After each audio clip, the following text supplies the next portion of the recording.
ज्ञानेश्वरी विजय साखोरे वय वर्ष 23 असा मृत महिलेचं नाव आहे। महिला रामटेक तालुक्यातील काचूरवाही गावातील रहिवासी असून सध्या नागपूरच्या मानेवाडा इथं पती विजय साखोरे सोबत राहत होती। याबाबत अधिक माहितीनुसार शनिवारी दुपारी 3 वाजताच्या सुमारास साखोरे दाम्पत्य कारमधून काचूरवाही गावाकडे जात होते। त्यावेळी नवीन कामठी पोलीस ठाण्याच्या हद्दीतील कनान नदीच्या नेरी पुलावर थांबले। दोघांनी गाडी थांबवून काही वेळ त्या पुलावर घालवला। या दरम्यान दोघांनी मोबाईलवर सेल्फी देखील काढला। यानंतर त्यांनी सोबत आणलेल्या निर्माल्य नदीत टाकण्यास सुरुवात केली। मात्र निर्माल्य टाकताना ज्ञानेश्वरीनं अचानक पुलावरून नदीत उडी मारली।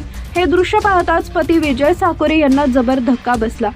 त्यांनी आरडाओरडा केली। घटनेची माहिती मिळताच नवीन कामठी पोलीस तातडीनं घटनास्थळी दाखल झाले। पोलिसांनी स्थानिक गोताखोरांच्या मदतीनं तात्काळ शोध मोहीम सुरू केली। मात्र सायंकाळ होताच अंधार पडल्यामुळे शोधकार्य थांबवावं लागलं।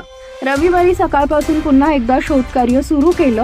दरम्यान या धक्कादायक घटनेमागे कौटुंबिक वाद कारणीभूत असावा अशी प्राथमिक माहिती पोलिसांनी दिली आहे।